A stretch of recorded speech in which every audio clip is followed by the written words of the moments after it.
Si Daniel ay isang tao na may matatag na pananampalataya sa Diyos. Ang kanyang karunungan at kakayahan ay nagbigay sa kanya ng pabor mula sa hari. Ngunit siya ay naging puntirya ng inggit mula sa iba pang mga opisyal. Upang mabitag si Daniel, hinikayat nila ang hari na maglabas ng isang kautusan. Sa loob ng 30 araw, sino mang mananalangin sa anumang Diyos o tao maliban sa hari ay ihahagis sa yungib ng mga leon.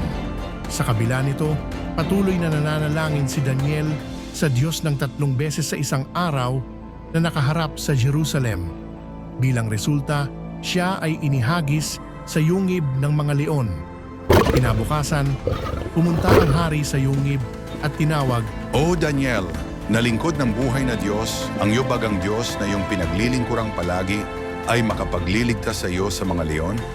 Sumagot si Daniel, Ang Diyos ko'y nagsugo ng kanyang anghel at itinikom ang mga bibig ng mga leon at hindi nila ako sinaktan. namangha ka ba sa mga gawa ng Diyos? Kung ikaw ay tapat na nagtitiwala sa Diyos, ililigtas ka niya mula sa lahat ng panganib. Naniniwala ka ba doon